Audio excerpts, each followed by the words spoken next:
Elgra brûlait d'un ver maladif. Le ciel de ce monde forge jadis d'un gris digne issu de millénaires de pollution sacrée roulait désormais sous l'émeraude écœurante de l'occupation orque. 3 mois depuis l'arrivée du Waagesh. 3 mois d'usure brutale, tandis que les forces peau vertes submergent les manufactorums, corrompent les sanctuaires forges sacrées et plantent leurs bannières grossières au sommet des monuments de l'humanité. Le tech priest Dominus Vexar se tenait dans la cathédrale forge Primus, dernier bastion impérial, et regardait les superpositions tactiques peindre la mort de son monde en données cliniques. Forces Orcs 2, 7 millions. Défenseurs impériaux 47 000. Temps avant rupture 4 heures. Ils avaient perdu. Alors tous les écrans d'Auspex blanchirent simultanément. L'anomalie apparut à la lisière du système émission photonique pure sans masse, sans signature warp. Elle se déplaça avec une accélération impossible, franchissant en quelques minutes des distances qui auraient dû prendre des heures. À travers les hublots blindés, même des yeux non augmentés, la virent une étoile tombant avec intention. Impact. Le secteur nord, 300 000 orcs, des dizaines de machines de guerre, toute une place forte du Waagesh fut vaporisée. Un pilier de lumière blanc-or jaillit si intense que les optiques augmentées de Vexar grillèrent. Quand l'éblouissement retomba une nouvelle géographie, existait scorie fondue, refroidissant en verre vapeur de métal, retombant en pluie scintillante. Au cœur du cratère, une silhouette, debout, marchant, humaine. Vexar agrandit l'image, taille ordinaire, peau intacte malgré l'entrée atmosphérique, vêtements simples qui auraient dû se consumer, cheveux cuivrés captant la lumière comme si chaque mèche générait sa propre illumination. La silhouette tourna son visage vers les soleils jumeaux et sourit. Gudkrusha l'immensé vivait le plus beau jour de son existence extrêmement violente. Les Humis avaient enfin cessé de fuir et s'étaient mis à se battre pour de bon, plus d'ennemis, à écrabouiller plus de butin, plus de bruit. Son méga-gargant forteresse ambulante de canons et de physique mal comprise venait d'aplatir 3 pâtés de maison. Les bâtiments craquaient délicieusement. Puis le soleil tomba du ciel. Même les orques possédaient assez d'instinct de survie pour reconnaître une menace existentielle. Quand l'impact vaporisa le front nord, y compris le 2e warboss préféré de Gudkrusha et 300 000 boys, la fête s'arrêta net. « Qu'est-ce que c'est qu'à ça ?» beugla Gudkrusha depuis son trône de commandement. Son mech-boy Spargit tournait frénétiquement des molettes qui ne servaient à rien. « Patron, la chose, elle est chaude, vraiment chaude. »« Je le vois bien, espèce de nul. » Gudkrusha braqua son unique bon œil sur le cratère. Quelque chose en sortait, quelque chose de petit. Un Humi. Gudkrusha éclata d'un rire qui déchira le métal. Ils ont envoyé un seul gars, une seule. Il activa le vox général de tout son Waagesh. Chopez-le, celui qui me ramène la tête de Stehumi aura le droit de monter sur le Gargante. La réponse fut immédiate. Des milliers d'orques, du plus misérable Gretchin au noble massif en méga-armure, se ruèrent vers le cratère. Choppa levé shoota, crachant le feu, prêts à la violence glorieuse. L'étranger cessa de marcher. Il regarda l'horreur verte qui chargeait avec une expression que Gudkrusha, même à des kilomètres et à travers des écrans augmentés, lut parfaitement. Déception. Il fait froid, dit Escanor à personne en particulier. Les soleils jumeaux de la planète offrait une chaleur minimale à travers la pollution. Son horloge interne, cette conscience instinctive qui avait régi toute son existence, jugeait leur lumière à peine suffisante. Matin tôt peut-être, certainement pas midi. Il plia expérimentalement les doigts. Le pouvoir était là, lové sous sa peau comme une bête endormie mais diminuée. Gérable, presque humain, presque. Le sol sous ses pieds commençait à rougeoyer les empreintes, chauffant jusqu'à l'orange. De la vapeur montait de ses épaules, là où l'atmosphère rencontrait sa température corporelle. Il n'y prêta aucune attention concentrée sur la horde qui approchait. Tout était vert. Les créatures des orques chuchota quelque chose dans ses souvenirs empruntés, étaient vertes. Leurs véhicules étaient verts. Même leur enthousiasme semblait teinté de cet émeraude violent. Escanor soupira. Le son porta un poids surprenant, ondulant dans l'air comme un caillou dans l'eau calme. La première vague l'atteignit 50 orques sur des motos rudimentaires moteurs crachant fumée et défi. Ils ouvrèrent le feu à 100 mètres balles et bolts convergents en une tempête de métal et de lumière. Il ne bougea pas. Les projectiles frappèrent, ou plutôt ils atteignirent l'espace où ils auraient dû frapper et n'y parvinrent pas. L'air autour d'Escanor s'était échauffé au point de former du plasma une sphère invisible de température si extrême que la matière cessa simplement de suivre sa trajectoire prévue. Les balles fondirent en vol. Les rayons d'énergie se dispersèrent en photons inoffensifs. Les orques, incapables de freiner, plongèrent dans la sphère. Ils prirent feu. Pas brûlèrent, prirent feu. La nuance était technique mais importante. Ces orques passèrent simplement de l'état solide à leurs atomes, constituant leurs liens moléculaires se brisant face à une chaleur qui faisait passer les réacteurs à fusion pour tiède. Leur moto plus résistante grâce à la relation étrange de la technologie orque avec la physique tinrant presque une seconde entière avant de suivre leur pilote dans la dissolution thermique. Escanor observa cela avec l'intérêt détaché d'un homme regardant la météo. Quand la deuxième vague arriva à infanterie, cette fois des centaines hurlant leur joie de la violence, il bougea enfin. Il fit un pas en avant. Le sol se fissura sous son pied non par pression, mais par différence brutale de température. Du verre se forma en ligne rayonnante une toile d'araignée de terre cristallisée s'étendant sur 50 mètres. La vague de chaleur balaya les orques comme une marée, ôtant d'abord la bravoure, puis la conscience, puis la vie, avec une efficacité impartiale. Ils tombèrent en rang parfait, organisés par leur distance, à lui formant des cercles concentriques de cadavres qui auraient été beaux sans leur origine. Escanor fit un nouveau pas.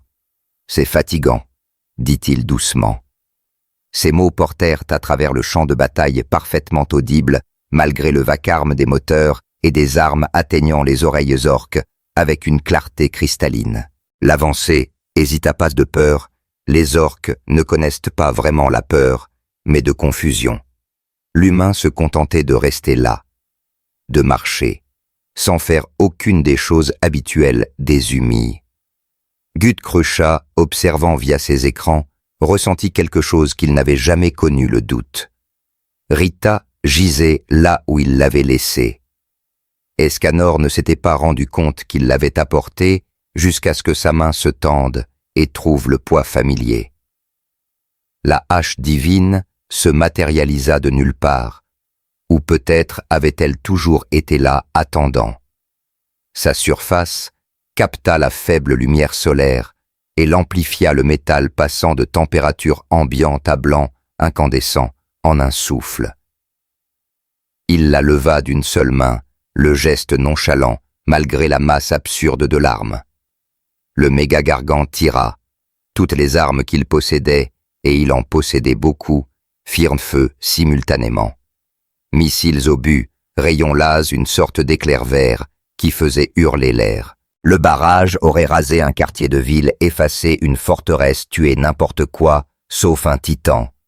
Escanor balaya Rita. La hache traversa l'air, et là où elle passa, la réalité plia. Pas se brisa, plia comme la lumière dans un prisme.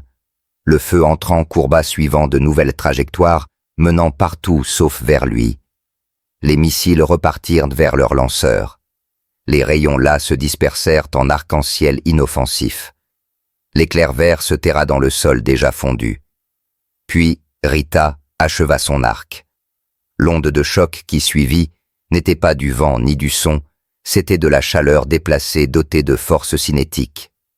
Un mur de pression atmosphérique filant à vitesse hypersonique, portant des températures de millions de degrés.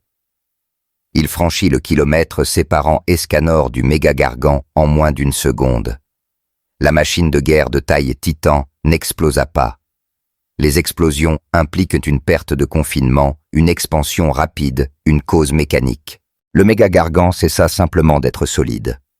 Son blindage assez épais pour résister à un bombardement orbital se sublima. Sa structure maintenue par la croyance orque et de la salive passa à l'état gazeux. L'équipage à l'intérieur atteignit brièvement l'état de plasma avant que sa structure atomique ne vote pour une dissolution anticipée. Là où s'était dressée la fierté de Gutkröcha, ne restait qu'une ombre, une marque sombre sur le sol, seule surface assez froide pour ne pas avoir été flash vitrifiée. Escanor abaissa Rita, reposant sa tête sur le sol. Le métal siffla, rongeant le roc-béton comme de l'acide dans la chair. Il regarda les forces orques restantes des milliers et des milliers, répandues sur le paysage infernal qu'avait créé son arrivée. Elles le regardaient en retour, leurs esprits simples, luttant pour traiter ce qu'elles avaient vu. « Partez », dit Escanor. Sa voix ne portait ni colère ni menace. C'était une simple constatation livrée avec la certitude absolue de quelqu'un qui savait que ces mots remodelaient la réalité pour s'y conformer. Les orques fuirent.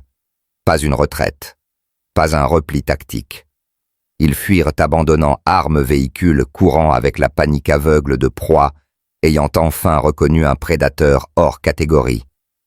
Le Wa-a-Gea, ce chant psychique collectif de violence qui donnait aux machines orques leur fonctionnalité impossible, vola en éclats comme du verre sous un marteau. En quelques minutes, la surface de la planète fut vide de peau verte, à l'exception de ceux qui avaient été cuits à point lors de la démonstration initiale d'Escanor. Le tech priest Vexar le trouva 1 heure plus tard debout dans le cratère, visage tourné vers les soleils montants. « Identifiez-vous » Le regard d'Escanor surchargea les capteurs optiques de Vexar, le forçant à compter sur ses yeux organiques. « Je suis celui qui est là. »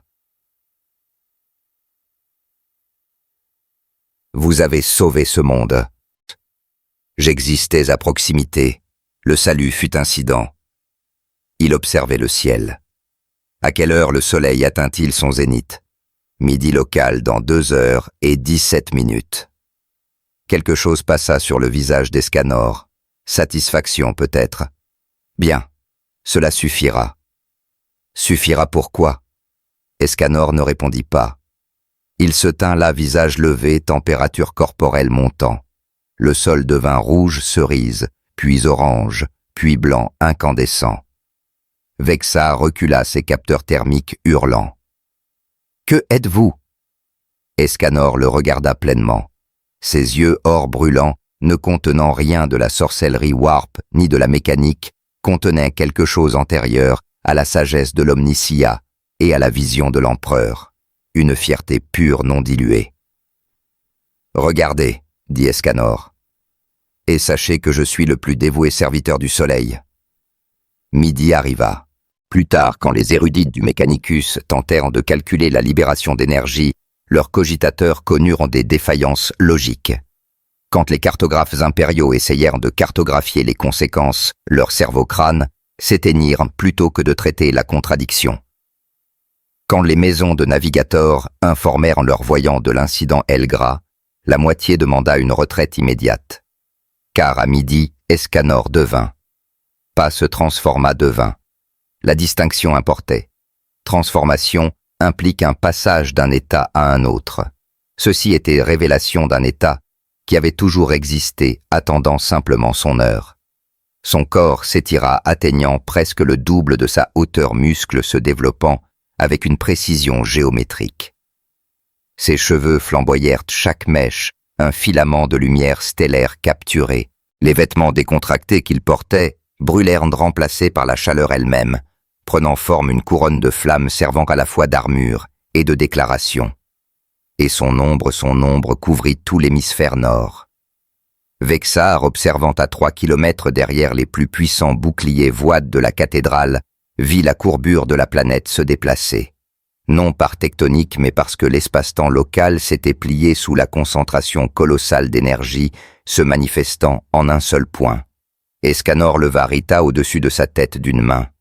La hache déjà monumentale était devenue autre chose, un fragment de cœur stellaire, un morceau de soleil rendu manifeste et armé. Il l'abattit. Le coup lui-même dura moins d'une seconde. Les conséquences dureraient des millénaires.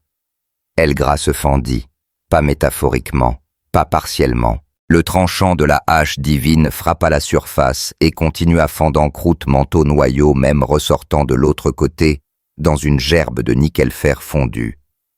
La coupure était parfaitement droite, guidée non par la physique, mais par une volonté pure, inflexible. Pendant un moment, peut-être 3 secondes, peut-être 30, le temps était devenu négociable. La planète conserva sa forme par inertie seule. Les deux moitiés poursuivirent de leur orbite séparées par un gouffre croissant de vide et de gaz surchauffés.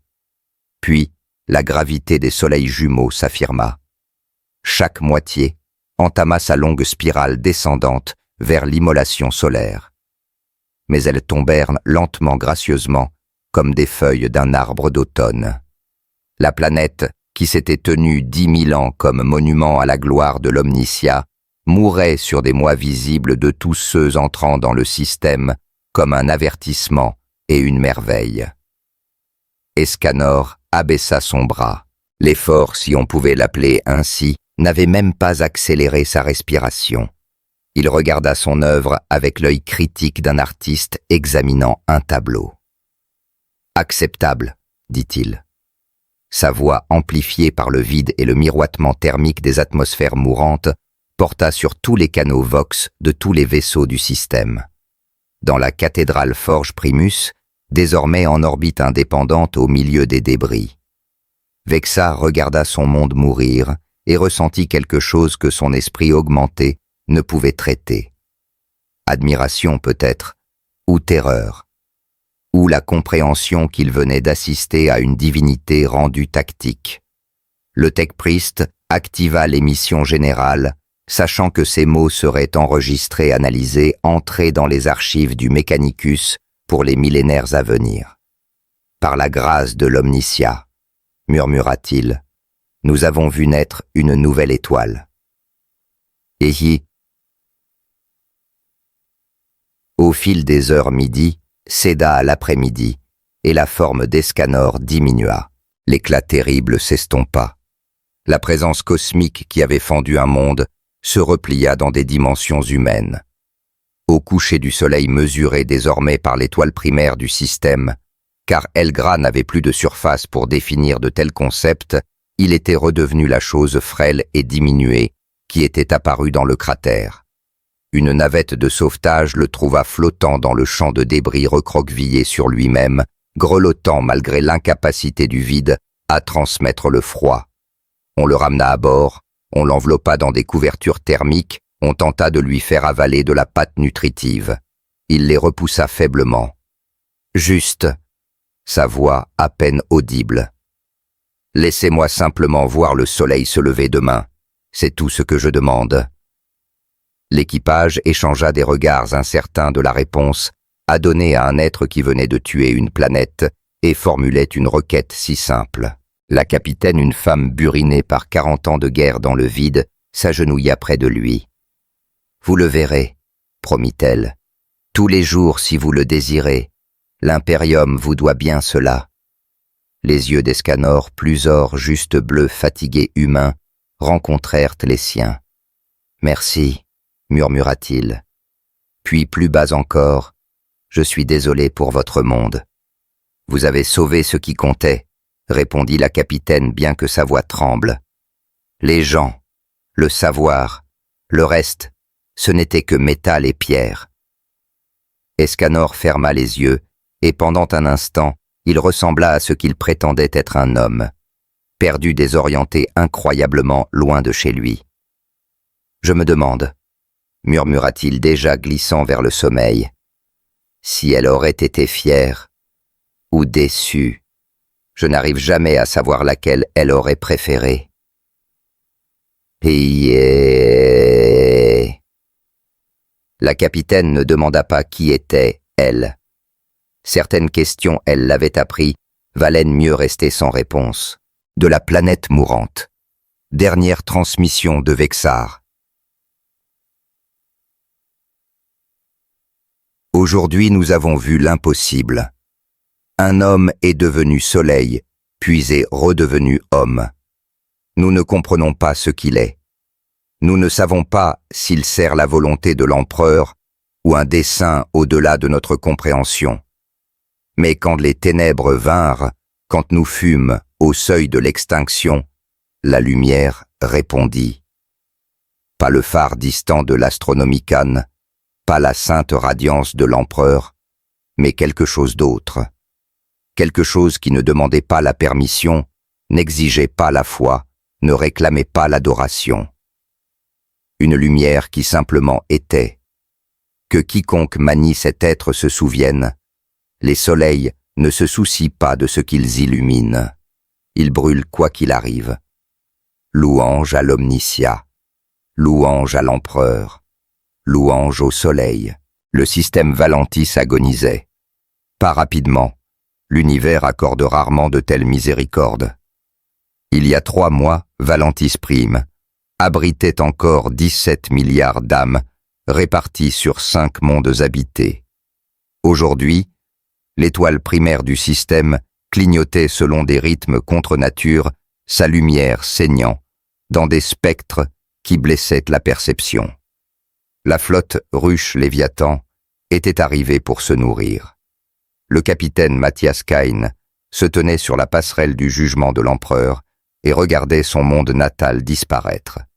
Pas exploser, pas brûler, simplement se défaire couche après couche, tandis que des biovaisseaux grands, comme des continents, arrachaient atmosphère, océan, croûte, manteau. « Contact perdu avec Valentis Secundus », rapporta l'officier Auspex d'une voix monocorde. « Tertius affiche 47% de consommation de biomasse. Quartus a disparu. » Disparu. 17 milliards d'êtres réduits à un seul mot. Tous les écrans blanchirent d'un seul coup. Escanor dérivait dans une capsule de transit. Le warp le rejetait les champs de Geller, cessait simplement de fonctionner en sa présence. On l'avait lancé comme une torpille vers l'endroit où l'Imperium avait besoin d'une solution en forme de soleil. Dans les ténèbres entre les étoiles, les souvenirs affleuraient. Son visage surtout, la façon dont elle l'avait regardé, non avec crainte ou adoration, mais avec curiosité. Un intérêt scientifique masquant quelque chose de plus profond. Ton pouvoir est fascinant, Escanor. La dichotomie. 2 âmes dans un même vaisseau cyclique avec le soleil. Le souvenir se brisa. Ce n'était pas son univers. Ce n'étaient pas entièrement ses souvenirs. Mais la vérité essentielle demeurait, elle l'avait vraiment vu, et n'avait pas détourné le regard. Les senseurs de la capsule détectèrent la flotte, et au-delà quelque chose qui fit reculer ses instincts empruntés. Une faim, pure, cosmique, absolue. Quand l'écoutille explosa, Escanor émergea dans le vide et ouvrit les yeux. Valentis Prime pendait sous lui comme un fruit à moitié dévoré. D'immenses biovaisseaux s'accrochaient à la surface comme des asticots sur une plaie, leurs tubes nourriciers, aspirant les restes dissous de civilisations entières. Partout des tyrannides, des milliards, un océan de chitine et de faim. Escanor regarda le monde mourant, puis les 2 soleils qui montaient vers leur zénith. Même la faim doit apprendre à s'arrêter. Il tomba vers l'essaim. L'esprit ruche le remarqua finalement. Un point de lumière descendant. Température anormale, vitesse anormale, présence anormale. Il dirigea des souches volantes pour intercepter. Elles se consumèrent à 3 kilomètres instantanément cuites, par simple proximité, recalcul. Nuée de harpies, 30 organismes capables de déchiqueter des chars de bataille. Escanor les traversa comme une étoile filante traverse la neige. Là où il passait l'air s'enflammait. La chair des harpies se liquéfiait. Leurs hurlements soniques moururent quand leurs structures vocales bouillirent. Niveau de menace significatif. Un tyran de ruche s'éleva pour l'affronter. 30 mètres de haut blindé de céramides vivantes. Il avait tué des dreadnoughts, mis en pièces des chars de bataille. Escanor atterrit sur sa tête. L'impact creusa un cratère. Le crâne du tyran conçu pour résister aux munitions anti-chars vola en éclats comme de la porcelaine. « Tu as faim », observa Escanor, en regardant l'essaim affluer vers lui comme une marée vivante. « Je comprends la faim, mais il y a quelque chose que tu dois savoir. » L'essaim attaqua, des gontes par milliers, des guerriers aux épées d'os, des carnifex capables de briser des murailles fortifiées. Ils atteignirent 50 mètres d'Escanor et commencèrent à mourir. Pas brûler, mourir. La chaleur brisa les liens moléculaires, coupa les connexions synaptiques, réduisit des organismes complexes à leurs éléments de base. Ils tombèrent en cercle parfait, marquant la frontière absolue où la vie ne pouvait plus persister. L'essaim s'adapta. Des carapaces résistantes à la chaleur avancèrent. Des cracheurs d'acide bio lancèrent des jets. Des biovores catapultèrent des mines de spores en arc élevé. Escanor matérialisa Rita et balaya une seule fois à l'horizontale. L'arc de chaleur déplacé roula vers l'extérieur comme un tsunami invisible. Une vague de température si extrême que l'air lui-même subit la fusion. L'essaim sur son passage n'eut pas le temps d'enregistrer la mort. Les atomes votèrent simplement pour des configurations plus simples. Là où des millions se tenaient, il ne resta que le silence. L'esprit ruche passa à l'escalade. Les biovaisseaux descendirent. Des vaisseaux de classe guerrière, longs de plusieurs kilomètres, abandonnèrent leur schéma d'alimentation et tournèrent leur attention vers le bas, vers un seul homme. Le capitaine Kine observait son écran tactique affichant l'impossible. Les relevés thermiques indiquent qu'il génère plus d'énergie que les 2 étoiles de ce système, combinés. Un biovaisseau tira.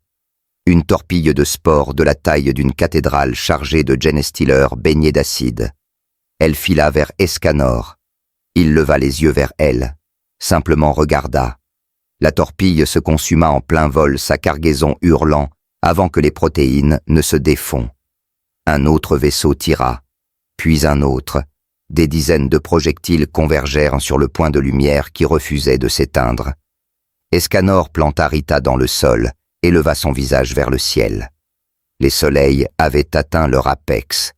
Il exista un instant bref comme une prière où Escanor aurait pu choisir de rester tel qu'il était. Petit, gérable, humain. Il ne choisit jamais cela. Son corps s'étendit, les muscles se développant par pure volonté, chaque fibre une compression de matière stellaire dotée de chair.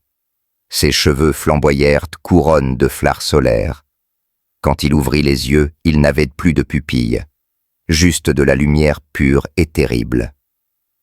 L'unique se tenait dans toute sa gloire à l'heure de midi locale. Les biovaisseaux déchaînèrent tout. Bioplasma, torrents d'acide, missiles vivants, cris psychiques, armes qui avaient rasé des mondes et brisé des flottes entières. Escanor leva la main, lance divine.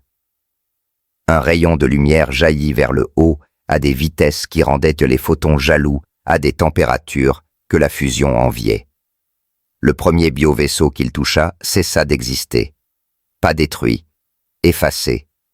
Le rayon décida simplement que la matière n'était plus la bienvenue dans ce vecteur précis de l'espace-temps. Le deuxième vaisseau tenta d'esquiver. La biologie est rapide évoluée pour la vitesse.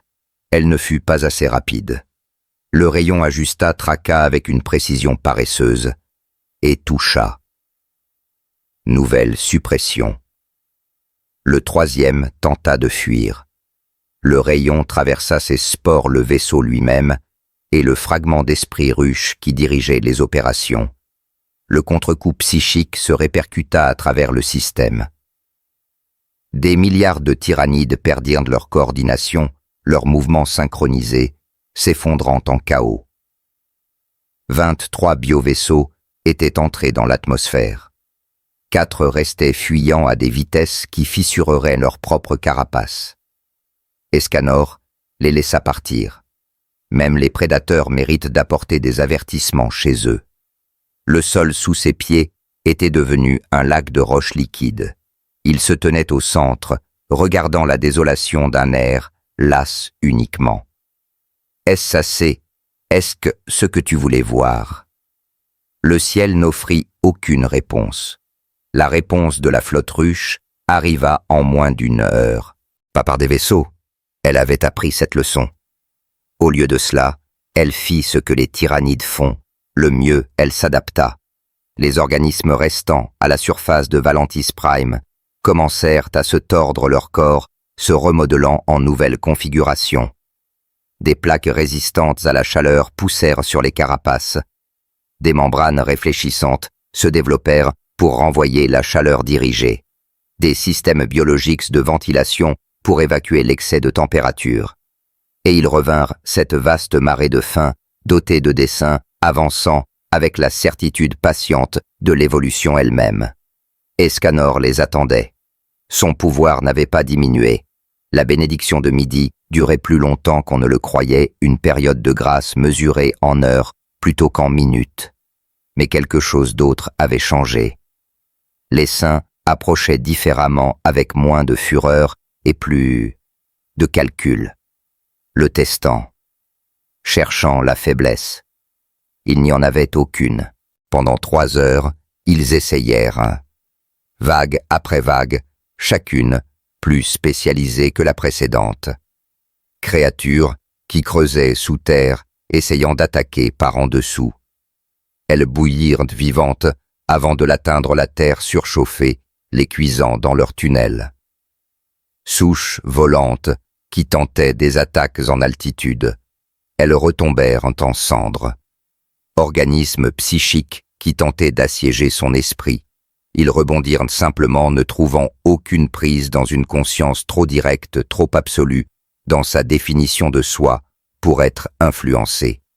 L'esprit ruche, pour peut-être la première fois de son existence, connut quelque chose de proche de la frustration. Puis, le soleil commença à descendre. Escanor le sentit immédiatement. Le lent déclin, l'épuisement de ce pouvoir immense qu'il avait défini pendant des heures. Son corps commença à rétrécir, les muscles se compressant vers des proportions humaines. La terrible chaleur irradiant de sa peau retomba à des niveaux simplement insupportables. L'esprit ruche le remarqua aussi. Il envoya ses forces de réserve. Tout ce qu'il avait gardé en arrière, chaque organisme trop précieux pour être gaspillé, en test, chaque souche évoluée pour tuer l'invincible. Des tyrans de ruches, en meute coordonnée. Des Trigon Prime qui avaient consommé des archivistes Space Marines. Un Tyrannophex dont l'acide pouvait fondre le plastacier en quelques secondes. Ils arrivèrent au crépuscule, quand le pouvoir d'Escanor était retombé à l'état de braise. Il leva Rita, désormais si lourde qu'il lui fallut les 2 mains, et sourit, petit, triste, humain. Encore un peu, murmura-t-il à la hache ou à lui-même, ou au souvenir de quelqu'un qui n'était pas là. Je peux tenir encore un peu. Le premier tyran l'atteignit. Ses épées d'os capables de fendre une armure Terminator s'abattirent vers sa tête. Escanor bougea, pas avec sa vitesse surnaturelle antérieure, mais avec l'efficacité brutale et simple de quelqu'un qui avait passé sa vie à combattre plus fort que lui et avait appris à gagner quand même. Il esquiva le coup, pivota, remonta Rita en arc, qui prit le tyran sous la mâchoire. La hache même diminuée brûlait encore assez pour fendre le crâne de la créature. Mais l'effort lui coûta. Il le sentit dans ses muscles, la tension de mouvoir arme et corps. Un autre tyran sur le côté. Il para le coup avec le manche de Rita, mais l'impact le mit à genoux. Un troisième attaqua par derrière. Il ne put pivoter à temps. L'obus de Bolter le toucha en pleine poitrine. Escanor cligna des yeux confus et leva la tête pour voir des dropships impériaux descendre comme des anges de métal. Des Space Marines en armure énergétique des régiments de la garde même, un Knight, petit à peine 15 mètres, mais toujours un titan de guerre, fracassant l'essaim à grands coups de tronçonneuse et de foie. « On te couvre !» crépita une voix dans les haut-parleurs externes. « Recule, on assure ta retraite !» Escanor faillit rire. Il pensait qu'il avait besoin d'être sauvé. Ces humains courageux et insensés, se jetant contre les saints pour secourir quelqu'un qui avait fendu des planètes et brisé des flottes.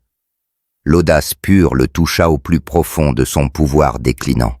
« Non », dit-il bien qu'il ne puisse l'entendre. « Pas encore. Je n'ai pas fini. » Il planta Rita dans le sol et puisa en lui-même, au-delà de l'épuisement, au-delà des limites naturelles de sa chair, empruntée jusqu'au noyau où résidait son vrai pouvoir. Cela faisait mal. Il savait que cela ferait mal, mais la douleur n'était qu'une autre forme de sensation, et la sensation signifiait qu'il vivait encore. Le soleil toucha l'horizon, ses derniers rayons peignant le monde dévasté en ambre et or. Escanor attira ses rayons en lui chaque photon, chaque joule d'énergie, les aspirant comme un noyer aspirerait l'eau. Son corps recommença à luire non de l'éclat terrible de midi, mais de quelque chose de plus doux, plus chaud. Dernier. Une dernière fois, murmura-t-il. Il devint lumière, pas métaphoriquement. Sa forme physique se dissolut en énergie photonique pure, se dispersant sur le champ de bataille, comme l'aube se lève. Les tyrannides que sa lumière touchait s'arrêtèrent simplement, leurs corps intacts, mais sans vie, comme si l'étincelle qui les animait avait été doucement éteinte. Les saints, aussi vastes, fût-il ne pouvaient combattre quelque chose qui existait dans toutes les directions à la fois. En quelques minutes, Valentis Prime retomba dans le silence.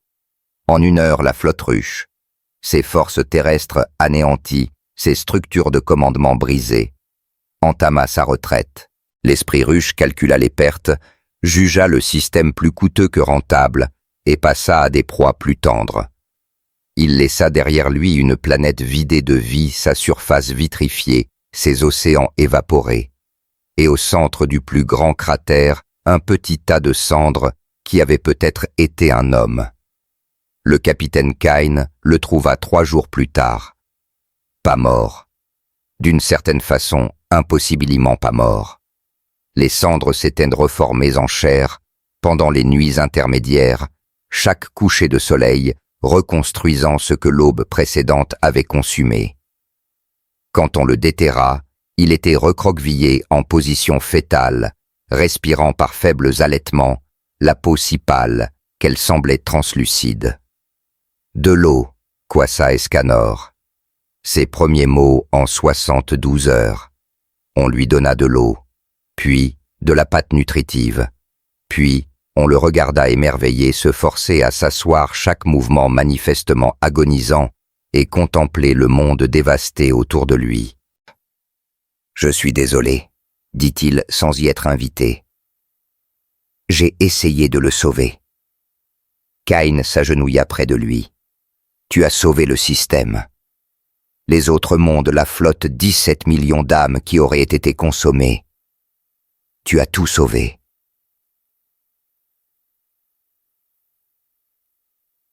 Mais pas celui-ci.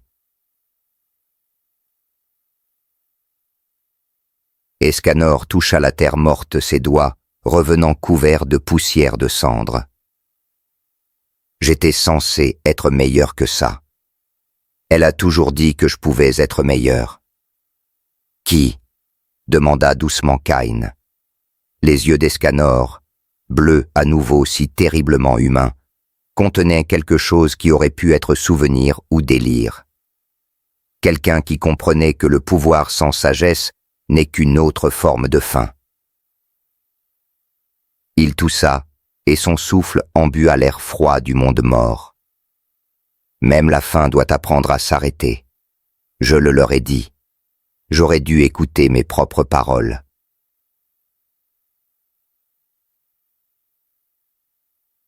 L'équipe de sauvetage voulait le déplacer immédiatement, l'emmener dans des installations médicales. Mais Kane leva la main. Il reconnaissait ce moment. L'après-bataille, quand la violence s'estompe et que la culpabilité afflue pour remplir l'espace vide. Il l'avait vu chez les soldats, chez lui-même. Jamais il n'aurait cru le voir chez quelque chose capable de fendre des planètes.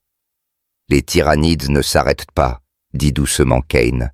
Ils se nourrissent jusqu'à ce qu'il ne reste rien. Tu les as arrêtés.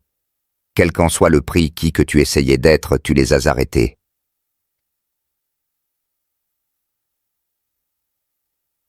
Escanor ferma les yeux. Longtemps, il ne répondit pas. Puis à peine audible. Est-ce que ça valait le coup de brûler?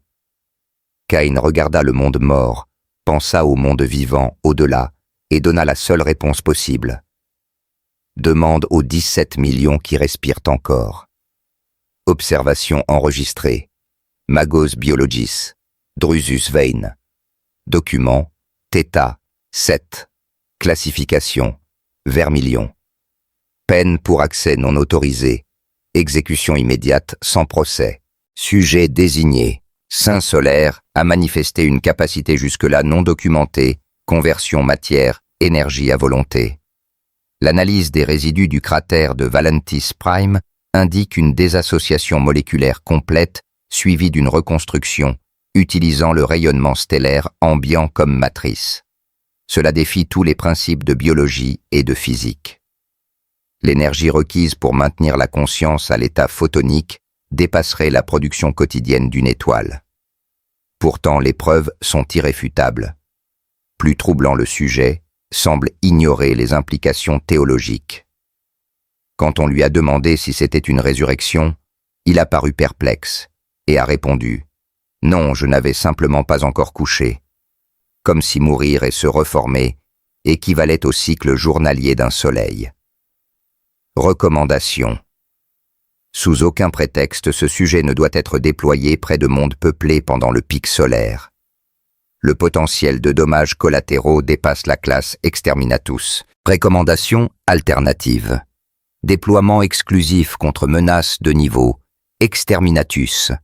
Si des mondes doivent brûler, qu'ils brûlent au service de la survie de l'humanité. L'empereur protège. Nous ne faisons que diriger sa lumière vers nos ennemis. On l'emmena sur un vaisseau médical, on l'attacha à un lit conçu pour des Astartes blessés. Seul mobilier assez solide quand sa température fluctuait. Pendant 2 semaines, il dormit ne se réveillant qu'à l'aube pour regarder le soleil se lever à travers le hublot. Le 15e jour, il parla enfin plus que des monosyllabes. « J'ai rêvé », dit-il au serviteur médical, qui le veillait bien qu'il ne put comprendre. J'ai rêvé qu'elle était déçue, pas en colère, juste triste. Elle a dit que j'avais oublié ce que signifiait être petit. Le serviteur programmé pour des réponses basiques offrit « Patient présente signe de trauma. Recommande évaluation psychique. » Oh, et ça, oh. Escanor rit un son comme du verre qui se brise. J'ai détruit une planète en essayant de la sauver. Je crois que trauma est un diagnostic insuffisant.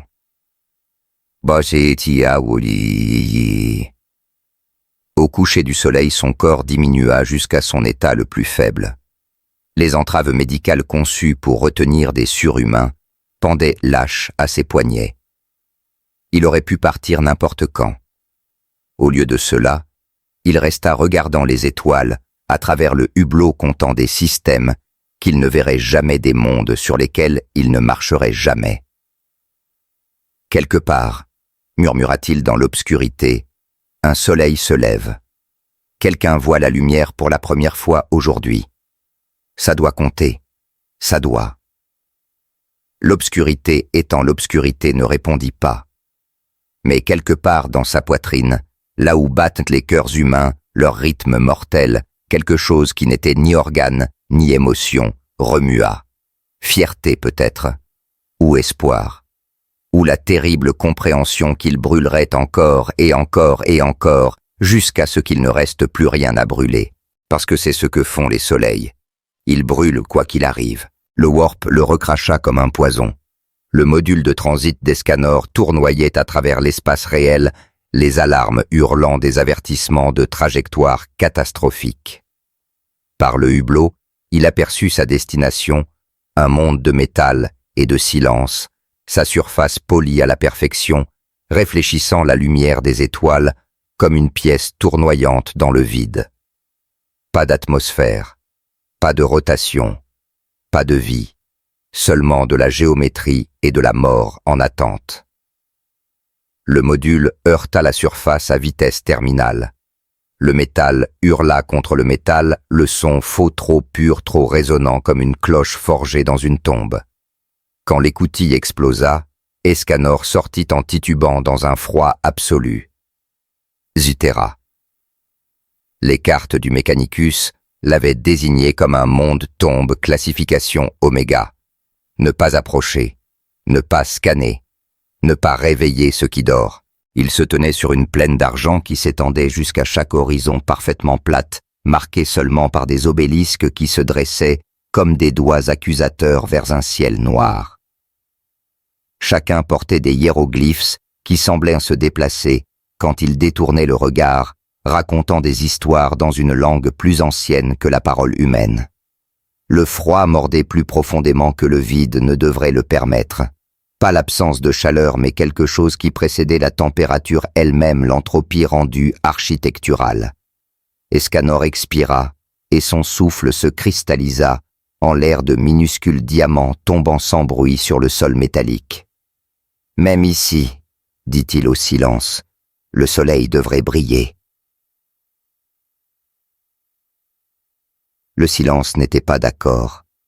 Dans les ténèbres, sous la surface d'antiques machines, s'éveillèrent. Les Nécrons avaient dormi 60 millions d'années, rêvant de rêves métalliques d'empires perdus et de chair abandonnée. Leur monde tombe avait résisté à la montée et à la chute de 1000 espèces inférieures, patients comme la pierre, attendant une galaxie assez vide pour la reconquérir. Puis, la chaleur toucha leur capteur, chaleur organique, chaleur de vie. Impossible.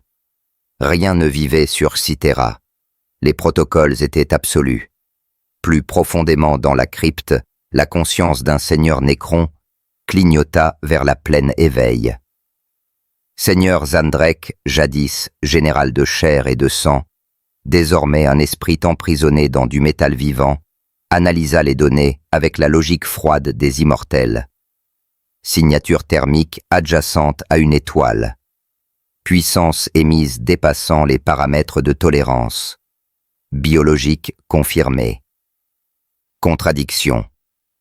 Les entités biologiques ne pouvaient pas générer de chaleur stellaire. Pourtant, les capteurs insistaient. Zandrek activa les protocoles défensifs de la tombe. À travers toute la crypte, des millions de guerriers Nécrons entamèrent leur séquence de résurrection, membres métalliques se mettant en mouvement avec des à-coups orbites vides, s'embrassant d'un feu émeraude, armes se chargeant après des éons d'inactivité. Ils enquêteraient, puis, selon ce qu'ils trouveraient, ils tueraient, ou essaieraient. Escanor les sentit avant de les voir. Une vibration à travers le métal sous ses pieds rythmé comme un battement de cœur devenant plus forte. Puis le sol s'ouvrit, non pas se brisa, mais se dilata, les panneaux glissant de côté avec une précision géométrique pour révéler des puits menant à des profondeurs éclairées de verre. Ils montèrent comme une marée d'argent et de jade. Des guerriers Nécrons rang après rang se déplaçant dans une synchronisation parfaite. Fulgurants gausses tenus à des angles identiques, pas synchronisés aux microsecondes près. Une armée qui ne marchait pas tant qu'elle se manifestait, émergeant de la tombe avec l'inévitabilité des mathématiques. Escanor les compta par habitude. 500, 1000, 5000. Ils continuaient à venir remplissant la plaine de corps qui avaient oublié comment mourir parce qu'ils avaient oublié comment vivre. Ils formèrent un cercle autour de lui profond de 3 rangs, armes pointées vers l'intérieur. En attente. Une silhouette plus grande émergea du puits central humanoïde, en forme mais 2 fois plus haute qu'un humain, son châssis, orné des attributs du rang. Des scarabées de jade rampaient sur sa cuirasse pectorale. Un bâton surmonté d'une énergie crépitante bourdonnait dans sa poigne. Le Seigneur suprême observa Escanor avec des yeux qui ne contenaient ni curiosité, ni malice, ni reconnaissance, qu'il puisse être qualifié de plus qu'une anomalie à traiter. Quand il parla, sa voix fut le bruit des glaciers, broyant des continents en poussière. « Identifiez-vous !» Bottes. Délai de départ. 3 questions. 3 opportunités de répondre correctement et de partir. Escanor regarda la chose immortelle devant lui, puis les milliers de choses immortelles qui l'entouraient, et sentit quelque chose remuer dans sa poitrine. Pas la peur, il avait laissé la peur derrière lui dans un autre univers, mais quelque chose de voisin de la pitié.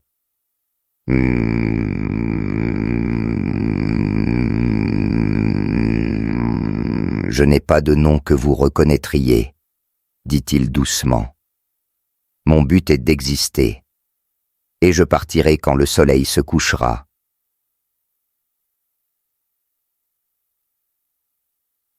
Le Seigneur suprême traita cela. Donnée insuffisante. Conformité insuffisante. Les organiques ne survivent pas aux conditions de surface d'un monde tombe. Défaillance de régulation thermique dans 3 rotations solaires. Dégradation tissulaire suit. Vous êtes déjà mort. Vous n'avez simplement pas encore reconnu la terminaison. Et Escanor sourit petit et triste. J'ai déjà été mort. Ça n'a pas pris. Le Seigneur suprême inclina la tête, un geste qui aurait pu être de la confusion ou un calcul de ciblage. Préciser. Non. Pour la première fois en 60 millions d'années, le Seigneur Zandrek éprouva quelque chose qui s'approchait de l'incertitude. La production thermique de l'organique continuait de grimper malgré l'exposition au métal froid du vide. Sa signature biologique restait stable malgré l'absence d'atmosphère. Il souriait face à 5000 armes gausses comme s'il s'agissait d'ornements de jardin. Inacceptable. Terminer l'anomalie. 5000 armes firent feu comme une seule. Escanor leva la main. Les rayons gausses flux d'atomes écorchés capables d'arracher la chair des os et les os de l'existence heurtèrent l'air autour de lui et se dispersèrent. Pas déviés, pas absorbés, dispersés comme la lumière à travers un prisme se brisant en particules inoffensives qui dansaient vers le vide. Il n'avait pas bougé, n'avait pas bronché. La chaleur irradiante de sa peau était simplement devenue assez intense pour que les rayons de désintégration de matière perdent leur cohérence avant d'atteindre leur cible. Les nécrons tirèrent encore. Et encore.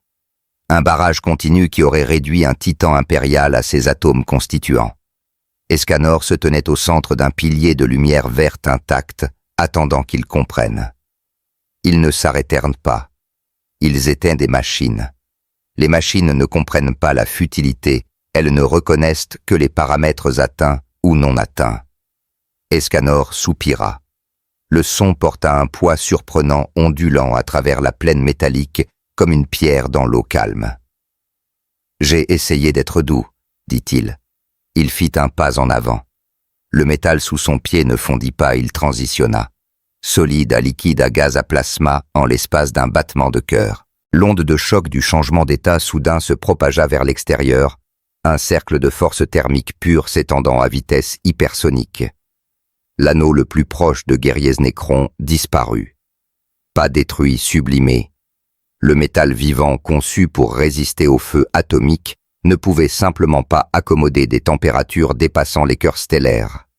Leurs corps flashèrent en vapeur, puis en particules ionisées, puis en rien du tout. Le deuxième anneau n'eut pas plus de chance. Le troisième commença à se téléporter, leur protocole de déphasage s'engageant, mais la chaleur se déplaçait plus vite que même leur ancienne technologie. Ils se dispersèrent en plein transit, éparpillés, à travers des dimensions qu'ils n'atteindraient jamais. Escanor fit un autre pas. Le Seigneur suprême observa son armée s'évaporer et éprouva quelque chose qu'il n'avait pas ressenti depuis l'abandon de sa chair, le doute. Ce n'était pas un combat, c'était la physique affirmant sa domination sur l'ingénierie. Il leva son bâton, canalisant la puissance d'un fragment de Dieu étoile captif.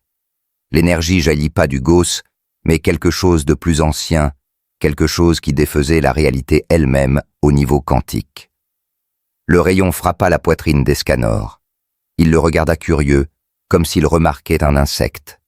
L'énergie qui défaisait la réalité coula sur lui comme de l'eau sur la pierre présente, reconnue sans importance. « Votre technologie est impressionnante », dit Escanor, sa voix portant facilement à travers la plaine métallique, malgré l'absence d'atmosphère. « Mais vous construisez avec ce que vous connaissez. Je suis ce que je suis. » Il tendit la main et toucha le rayon. Lumière contre lumière, et l'une d'elles se souvint qu'elle était née d'un soleil, tandis que l'autre n'avait fait que voler la puissance solaire et l'avait appelée maîtrise. Le bâton du Seigneur suprême se fissura les anciens circuits, surchargés le fragment de Dieu étoile, à l'intérieur, hurlant en silence, en reconnaissant quelque chose de l'univers d'avant l'univers. Escanor ferma la main, et le rayon s'éteignit. « Je ne veux pas vous combattre, » dit-il, et il le pensait. « Vous avez déjà tout perdu, votre chair, vos vies, même vos morts. Prendre ce qui reste serait de la cruauté. » Le Seigneur suprême le fixa avec des yeux qui avaient vu des galaxies monter et descendre. « Nous ne mourrons pas. » « Non, » convint doucement Escanor. « Vous ne mourrez pas. C'est ça la tragédie. » Au plus profond sous la surface, dans la chambre centrale de la crypte, quelque chose s'éveilla qui aurait dû dormir pour toujours. Le fragment de s'étend, un morceau de Dieu étoile emprisonné et armé par les nécrons, il y a des éons sentit la signature thermique au-dessus et se souvint. Se souvint quand les étoiles étaient jeunes et sauvages, se souvint de se nourrir de matière stellaire avant que des êtres inférieurs apprennent à piéger et à lier. Se souvint de la faim. Sa cage s'ouvrit. Pas sur ordre, les nécrons n'auraient jamais libéré volontairement leur dieu captif. Elle s'ouvrit parce que les verrous fondaient, les anciens mécanismes cédant, alors que la chaleur s'infiltrait à travers des kilomètres de métal jusqu'à toucher même les chambres les plus profondes. Le sétan monta un être d'énergie pure, à peine contenu dans une forme vaguement humanoïde. Il coula vers le haut, à travers la tombe, comme du mercure montant dans un thermomètre changeant de phase, à travers la matière solide, comme si la solidité n'était qu'une suggestion polie. Quand il émergea à la surface, la plaine métallique se fissura pas par la force, mais par sa seule présence, la réalité pliant sous le poids de quelque chose qui précédait la loi physique. Le sétan regarda Escanor. Escanor le regarda en retour. Pendant un moment, peut-être 3 secondes, peut-être 3 siècles, le temps pliait étrangement autour des dieux étoiles, aucun ne bougea. Ils se regardaient simplement, le fragment emprisonné de divinité cosmique et l'homme qui portait le cœur d'un soleil dans une chair mortelle. Le sétan parla sa voix comme des vents solaires dotés de langage. « Tu n'es pas nécron. Non. Tu n'es pas stan. Non. Pourtant, tu brûles du feu stellaire. » Escanor leva les yeux vers le ciel, où des étoiles lointaines scintillaient comme des chandelles dans une cathédrale. Le soleil le plus proche était à des heures de distance par transit, mais il pouvait le sentir tirant sur quelque chose de profond dans son noyau, l'appelant à s'éveiller, à monter, à devenir. Il regarda de nouveau le s'étang. « Je ne suis qu'un homme à qui on a dit de se tenir ici. Alors je me tiens. » Le dieu étoile inclina la tête, un geste qu'il avait appris des êtres de chair qu'il avait autrefois consommés. La chair ne peut contenir le feu solaire. Tu ne devrais pas exister. Un fantôme de sourire toucha les lèvres d'Escanor. On me le dit souvent. Le s'étang attaqua. Pas avec des armes, les dieux étoiles n'avaient pas besoin d'armes. Il exerça simplement sa volonté, tendant la main pour défaire Escanor au niveau fondamental, disperser ses atomes à travers le système solaire, effacer la contradiction qu'il représentait. La réalité autour d'Escanor commença à s'effilocher. Le métal sous ses pieds perdit sa cohésion. Le vide au-dessus oublia comment être vide. L'existence elle-même commença à voter sur la question de savoir s'il était autorisé à continuer. Il le sentit, l'attraction vers le non-être, l'invitation à simplement cesser. Il refusa. « Non », dit Escanor, et le mot porta un poids qui le surprit même lui. « Je n'ai pas fini. » Son corps commença à luire. Pas progressivement, soudainement, terriblement, un interrupteur passait de l'obscurité à l'incandescence. La transformation qui prenait normalement des heures se comprima en battements de cœur.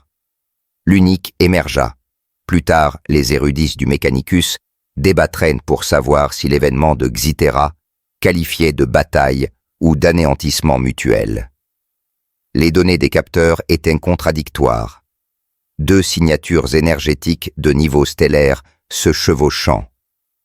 Lectures thermiques dépassant le point de fusion de la réalité. Fluctuations gravitationnelles suggérant un effondrement local de l'espace-temps. Puis silence. Espace vide, là où une planète avait été. Pas détruite, effacée, retirée de l'existence par des forces qui refusaient de reconnaître le droit de l'autre à occuper le même univers. Un seul vaisseau d'évasion Nécron, fuyant à vitesse maximale, emportait le seigneur Zandrek et 47 guerriers, les seuls survivants du monde tombe Xitera. Leur rapport d'après-action fut bref. Rencontrer phénomène solaire dans une coquille biologique. Planète compromise. Recommandation: éviter à tout prix les porteurs d'étoiles. Aucune condition de victoire n'existe. Le rapport s'arrêtait là. Mais dans les journaux privés accessibles seulement au seigneur Nécron Zandrek, ajouta une ligne de plus. Pour la première fois depuis la biotransférence, je me suis souvenu de ce que cela faisait d'avoir chaud. Je ne pense pas que je l'oublierai. On trouva Escanor 3 jours plus tard dérivant dans le champ de débris. Son corps s'était refroidi à une température presque humaine, de référence à peine distinguable d'un cadavre. Mais quand on le ramena à bord du vaisseau de récupération, ses yeux s'ouvrirent bleus, épuisés, totalement humains. « Est-ce que j'ai gagné ?» demanda-t-il, la voix à peine audible. La capitaine de récupération, une femme qui avait vu 30 ans de guerre dans le vide, regarda l'espace où une planète avait été. « Il n'y a plus rien contre quoi gagner, » dit-elle prudemment. Escanor ferma les yeux. Ce n'est pas la même chose. On l'enveloppa dans des couvertures thermiques, essaya de le nourrir. Le regarda passer de l'inconscience à la conscience. À un moment délirant d'épuisement, il parla à quelqu'un qui n'était pas là. « Je sais que tu aurais dit que c'était excessif, » murmura-t-il. « Je sais, mais il ne comprenait pas que certaines choses devraient rester mortes, pas parce qu'elles sont mauvaises, seulement parce que le repos est un don, et qu'ils l'ont rejeté. » Sa main se crispa autour du vide, comme s'il tenait quelque chose de précieux. « Aurais-tu fait autrement ? Aurais-tu trouvé la solution gentille, celle que je n'ai pas pu voir ?» L'air vide n'offrit pas de réponse. « Je ne le pensais pas », chuchota-t-il, et quelque chose qui aurait pu être un rire ou un sanglot lui échappa. « Nous avons toujours été meilleurs pour brûler que pour construire, n'est-ce pas ?» L'équipage de récupération fit semblant de ne pas entendre. Certaines conversations étaient trop privées pour être reconnues, même quand elles étaient prononcées à voix haute. Quand l'aube vint marquée par le chronomètre du vaisseau, plutôt que par un vrai soleil Escanor, s'éveilla complètement. Il s'assit, regarda ses mains, comme s'il était surpris de les trouver encore attachées, et demanda de l'eau. « Où vais-je ensuite ?» demanda-t-il après avoir bu. La capitaine hésita. « Nulle part. Vous allez dans une installation médicale. Observation prolongée. Retraite possible. » Escanor sécoua la tête, le geste étonnamment ferme pour quelqu'un qui avait oblitéré une planète 3 jours plus tôt. « Non. Il y a encore plus, n'est-ce pas, plus d'endroits qui ont besoin de ce que je fais, plus de ténèbres qui ont besoin de lumière. Vous avez besoin de repos. Je me reposerai quand le soleil se couchera. » Il la regarda avec des yeux qui contenaient des profondeurs qu'elle ne pouvait sonder. « Et quand il se lèvera, je brûlerai encore, parce que c'est ce que je suis, c'est tout ce que je suis. » La capitaine n'avait pas de réponse à cela. Que dit-on à un soleil qui insiste pour briller? On l'envoya plus loin, plus profondément dans l'impérium, vers des menaces que même les chapitres Astartes évitaient, vers son destin, quelle que soit sa signification, pour quelque chose qui refusait de reconnaître les fins. Derrière eux, le champ de débris de Xythera s'effondra lentement vers l'intérieur. Les atomes se souvenant comment se rassemblait la poussière, se souvenant qu'elle avait autrefois été un monde. Mais le souvenir était faux, fracturé, comme si la planète ne se rappelait plus très bien quelle forme elle avait eue. Au centre du champ, inaperçu de tout capteur, un unique grain de lumière vacilla. Cela aurait pu être un reflet. Cela aurait pu être une étoile incroyablement lointaine. Ou cela aurait pu être autre chose entièrement, une promesse ou un avertissement, ou les deux à la fois. La lumière pulsa une fois, 2 fois, puis s'estompa. Mais elle ne s'éteignit pas. La lumière ne s'éteint jamais vraiment. Le signal de détresse dura 3 secondes. Mondeforge Hélios, brèche warp, incursion démoniaque. Puis le silence.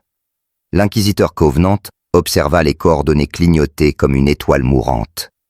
Hélios, 17 milliards d'âmes, la moitié des armes à plasma du secteur. Perdu. Tous les capteurs s'éteignirent.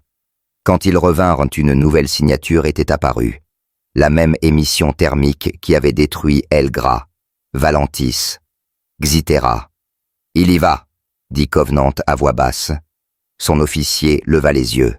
« Faut-il le suivre ? À distance maximale, et prions d'arriver après que la brûlure aura cessé. » Et... Le Mondeforge Hélios brûlait de couleurs impossibles. La File Warp béait à 3 kilomètres au-dessus de la cathédrale Forge Magnus vomissant des démons. Le Tech Priest Dominus Archimage Vex 9 regardait les défenses de son monde s'effondrer. Les légions Skitarii tiraient dans les masses démoniaques. Pour chaque démon banni 3 se manifestait. L'Omnicia restait silencieux. Un prince démon de Tsench descendit 9 yeux, 12 bras, 3 têtes parlant à l'unisson. Sa forme changeait d'état, ses ailes, existant en superposition jusqu'à l'observation. Votre, foi, est, obsolète, code. Le réacteur à plasma de la cathédrale Forge explosa, l'explosion se propageant lentement, belle et fausse, la physique soumettant des demandes de clarification. Vex 9 calcula la survie, 0,003%. Le ciel s'ouvrit une deuxième fois. Une lumière pure dorée agressive tomba comme une lance jetée. Impact. L'onde de choc aplatit tout dans un rayon de 500 mètres. Une silhouette se tenait au centre du cratère. Forme humaine. Banale sauf pour le miroitement de chaleur, la façon dont la gravité se courbait, comment le sol sous ses pieds était devenu autre chose. Escanor regarda la faille warp, la horde démoniaque, les défenseurs désespérés. Il soupira. Le son porta à travers le champ de bataille, étrangement audible, au milieu du chaos. Il fit un pas vers les tech-priests, les plus proches blottis, derrière un mur effondré. Ils reculèrent précipitamment. L'un leva un pistolet las de main tremblante. Escanor s'arrêta, paume levée. « Je ne suis pas votre ennemi. » Un magos supérieur s'avança, ses optiques se focalisant et refocalisant. « Identifiez-vous. » « Je suis ici parce que la lumière doit encore atteindre cet endroit. » La température monta, pas menaçante, juste présente chaude contre l'air glacé des démons. Les capteurs du magos hurlèrent. Émission thermique adjacente à une étoile.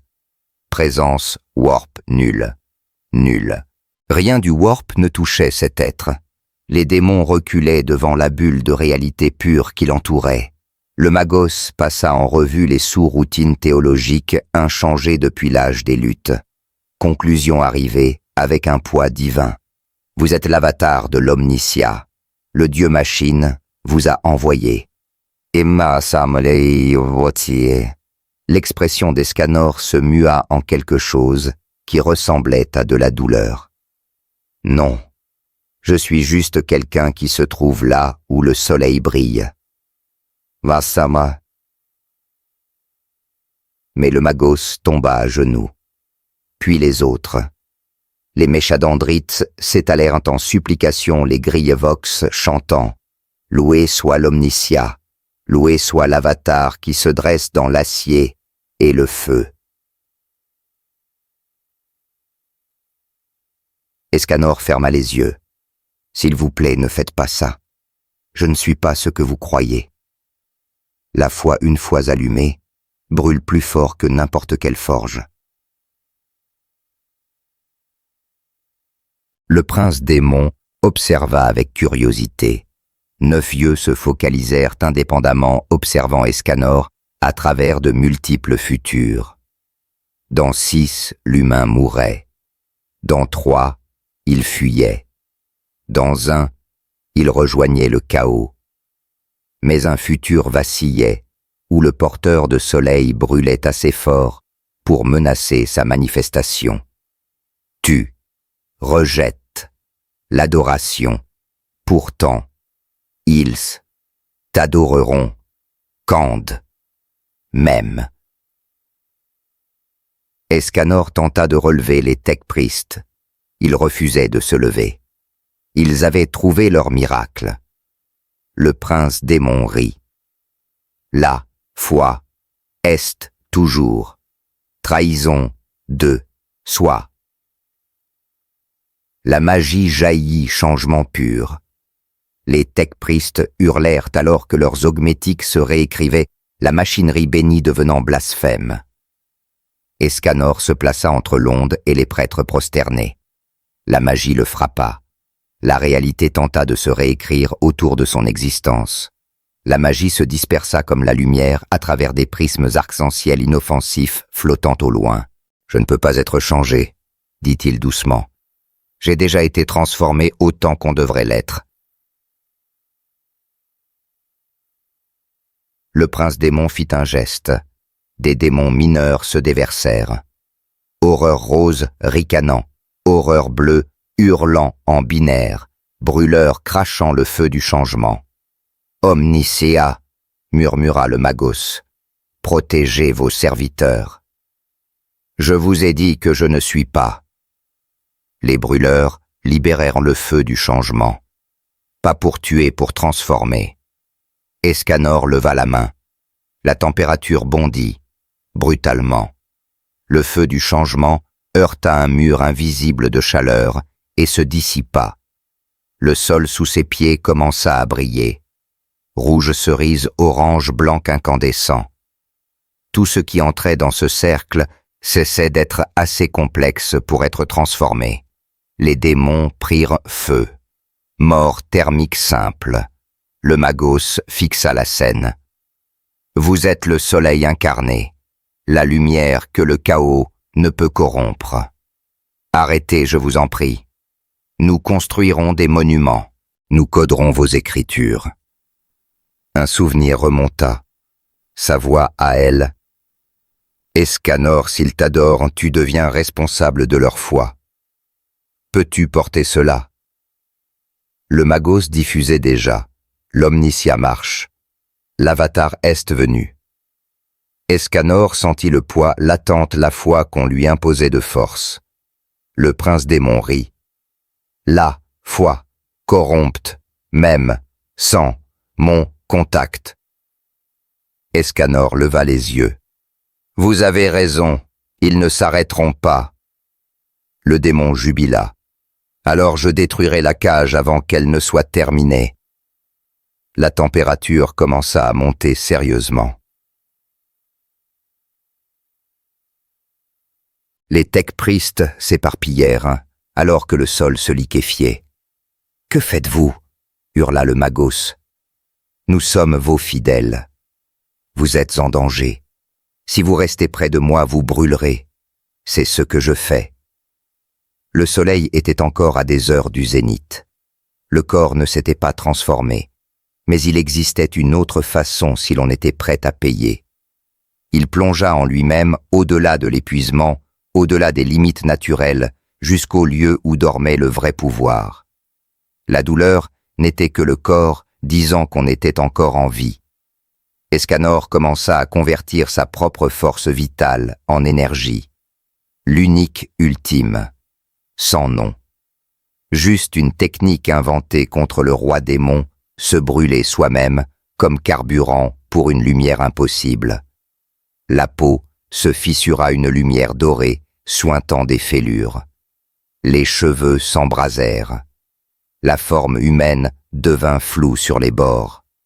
Le prince démon cessa de rire. Tu, ô cesse, t'immolé. Pas pour eux, pour ce qu'ils représentent. Si je les laisse construire une religion autour de moi, je deviens un autre tyran vêtu de lumière. La forme s'étendit. Plus grand, plus large, les muscles se développant par pure volonté plutôt que par biologie. La chaleur s'intensifia jusqu'à ce que l'air prenne feu.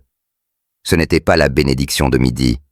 C'était un soleil capturé, concentré, forcé dans un espace trop petit. Le prince démon lança une attaque magique qui tordait la réalité. Escanor brandit Rita blanc incandescent, plus énergie que matière, et trancha la magie. Vous avez essayé de m'apprendre que la foi corrompt. Je l'ai appris il y a longtemps. Essayez d'y... Chaque pas laissait un cratère fondu. Le problème n'est pas la foi, c'est quand la foi remplace la pensée. Un autre pas. Le prince démon recula 9 yeux écarquillés. Alors je leur donnerai quelque chose qu'ils ne pourront pas adorer, quelque chose de trop brillant pour être regardé. Escanor leva Rita au-dessus de sa tête. La hache émettait une lumière dans des spectres impossibles. Je leur donnerai le soleil lui-même. Il l'abattit. Effondrement solaire. Comprimer l'énergie stellaire en un point plus petit qu'un atome. Tout libéré d'un coup, le prince démon tenta de fuir. Ouvrit un portail warp. Le portail prit feu. L'espace entre les dimensions brûla comme du papier face à la fusion. Le démon hurla dans 9 voix alors que la lumière le touchait. Pas un feu sacré, juste de la chaleur pure et absolue. Sa forme se dispersa, s'évapora, son essence éparpillée à travers les états thermiques. La réassemblage prendrait des siècles. La lumière ne s'arrêta pas. Elle s'étendit en une sphère parfaite, consumant démons débris atmosphère. La faille warp tenta de rester ouverte. La chaleur était plus fondamentale que la magie. La faille se referma, l'espace-temps se cautérisant. La cathédrale forge commença à fondre. Pas par l'ennemi, par Escanor. Les forges saintes vieilles de 10 000 ans passèrent de solide à liquide à gaz. Les tech-priests fuirent. Les servitors furent évacués. Les skitarii abandonnèrent leur poste. Au centre, Escanor se tenait corps désormais plus lumière que matière, regardant son pouvoir détruire ceux qu'il était venu sauver. Je suis désolé, mais voilà ce qui arrive quand on adore le soleil. Sa forme devint encore plus floue. La frontière entre Escanor et la lumière devint négociable, puis sans objet.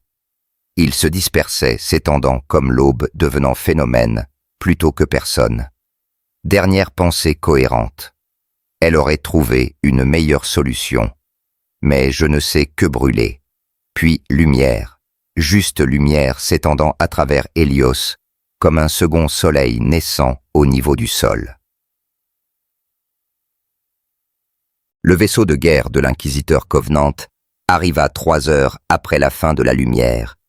Hélios était transformé. L'hémisphère nord avait été nettoyé, non détruit, mais simplifié, réduit à des éléments de base luisants comme du verre poli sous le soleil du système. Les temples forges avaient disparu. Les manufactorums avaient disparu. 17 milliards de personnes avaient été évacuées en orbite juste à temps. Et au centre de la désolation, quelque chose orbitait une sphère de lumière dorée de 3 mètres de diamètre, environ tournant lentement et émettant une chaleur qui faisait hurler les capteurs à 3000 kilomètres. « Qu'est-ce que c'est » demanda l'officier Auspex, la peur dans la voix. Covenant fixa la sphère, la regardant pulser comme un battement de cœur, et ressentit quelque chose qui aurait pu être de l'émerveillement ou de l'horreur. Peut-être les deux. « Ça », dit-il lentement, c'est ce qui reste quand un homme décide de devenir un soleil. La sphère pulsa encore plus fort cette fois, et les écrans Auspex enregistrèrent l'impossible, une voix portée non par Vox, mais par rayonnement électromagnétique des motifs de lumière et de chaleur, se traduisant en quelque chose qui s'approchait du langage. La foi n'a pas besoin de preuves. Les mots étaient brisés, à peine compréhensibles, éparpillés sur des longueurs d'onde que les oreilles humaines n'auraient jamais dû entendre. Mais le sens était assez clair. La lumière n'a pas besoin de non. Puis silence. La sphère continua son orbite, ni grandissant ni diminuant, enfermée dans un équilibre entre existence et dissolution. Covenant ouvrit un canal. Ici, l'inquisiteur Covenant. Je déclare l'orbite d'Hélios zone interdite. Aucune approche à moins de 10 000 kilomètres sans autorisation inquisitoriale. Sur quel motif ? Covenant regarda la sphère, la regardant pulser de lumière qui avait été un homme ayant refusé d'être adoré et qui avait donc dû se détruire plutôt que d'accepter la divinité. Au motif que nous venons d'assister à un miracle que personne ne devrait jamais revoir. Archive Mechanicus OS 17. Classification. Hereticus. Majoris. Accès. Fabricator. Général uniquement. Peine pour accès non autorisé. Exécution immédiate. Sans appel. Hélios Prime. Perte totale des infrastructures de forge. Population évacuée avec succès. 17 milliards d'âmes préservées grâce au protocole d'urgence. Anomalie désignée. Fragment solaire alpha 1. Propriété physique. Diamètre 3, 2 mètres. Température centrale. 15, 7 millions de degrés. Kelvin. Émission tous les spectres électromagnétiques simultanément. Signature warp nulle. Taux de décroissance 0. Stabilité projetée indéfinie. L'objet maintient une orbite parfaite autour du centre de masse planétaire. Toute approche à moins de 1000 km entraîne une défaillance thermique catastrophique de tous les systèmes du vaisseau. Les sondes subissent une désassociation atomique totale à 500 km. L'analyse suggère que l'objet n'est ni une arme, ni un dispositif, mais une conscience maintenant sa cohérence par pure énergie thermique. Traces d'ADN dans le champ de débris environnant confirment origine humaine. Implication théologique catastrophique. L'être désigné Saint solaire ou Escanor est passé d'un état biologique à un état énergétique. La question de savoir si cela constitue la mort, l'apothéose ou quelque chose hors des paramètres de classification actuels reste indéterminée. La dernière transmission de l'entité suggère conscience et intention rejet de l'adoration, affirmation que la lumière n'a besoin d'aucune validation. Recommandation quarantaine absolue de l'information. En aucun cas cet événement ne doit être intégré à la théologie du culte impérial. Le précédent d'un humain rejetant la divinité tout en démontrant un pouvoir divin mine trop de piliers doctrinaux. Recommandation alternative, considérer un déploiement stratégique. Si communication possible, l'entité représente une arme sans précédent contre les incursions warp. Le fragment solaire démontre une exclusion absolue des démons dans son rayon thermique. Note finale pendant l'évacuation témoignage de Tech Priest répète la phrase « Il est mort pour nous sauver de nous-mêmes ». Le débat théologique continue de savoir si lui-même est grammaticalement correct ou s'il signifie quelque chose de plus profond. Enquête en cours. Mise à jour ultérieure si nécessaire. Loué soit l'omniscia. Loué soit le Dieu-machine.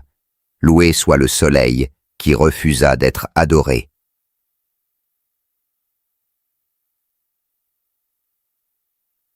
Trois mois plus tard, un jeune Engensier, le même qui avait pointé un pistolet, l'as tremblant sur Escanor, revint en orbite d'Hélios.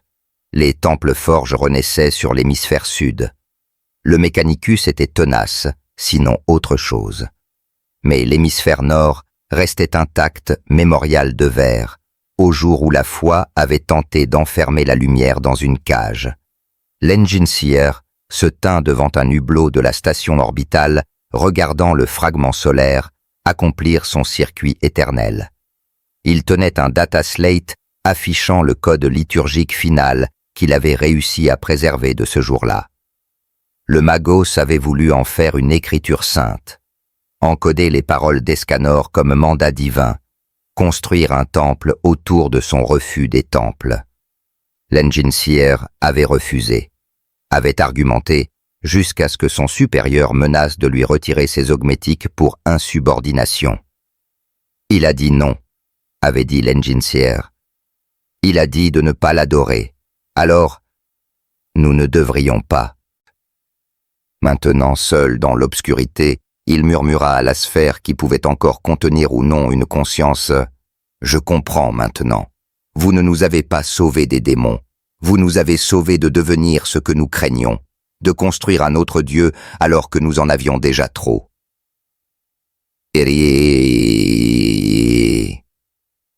La sphère pulsa, et pendant un instant, imagination ou non, la lumière sembla plus chaude. Pas menaçante, juste, présente. « Merci, » dit l'Engensier, « d'avoir montré que la lumière n'a pas besoin de notre permission pour exister. » Et si qui daste sasae. Il effaça le code liturgique du dataslate. Chaque ligne, chaque prière codée, chaque tentative de capturer ce qui avait explicitement demandé à ne pas l'être. L'écran devint noir. Dans le vide, le fragment solaire continua son orbite brûlant sans carburant brillant, sans but existant, simplement parce que l'existence était ce qu'elle était. Aucun temple ne fut construit, aucune prière ne fut prononcée, aucun monument élevé, juste la lumière qui continuait, comme elle l'avait toujours fait, comme elle le ferait toujours. Peu importe, Le fragment solaire dérivait depuis des mois. À travers le warp-non, pas à travers lui. À côté de lui, enveloppé dans une bulle de réalité si absolue que l'immatérium ne pouvait pas le toucher. La navigation devenait impossible à proximité de la sphère. Les champs de Geller s'éteignaient. Les routes warp se tordaient comme de l'eau, fuyant l'huile. Il avançait pourtant avec un but. Lentement, inexorablement, vers le cœur de l'impérium, vers Terra. Oh. La navigatrice Kaelia Voss fut la première à le remarquer. Elle se tenait dans son sanctum, à bord du vaisseau marchand. Espoir du marchand, le troisième œil ouvert et saignant, sous l'effort de percevoir l'astronomicane. La lumière de l'empereur guidait toute l'humanité à travers le warp, un phare qui brûlait depuis 10 000 ans inébranlable, éternel. Sauf que maintenant quelque chose n'allait pas. La lumière vacillait, pas diminuée, pas corrompue, juste interrompue.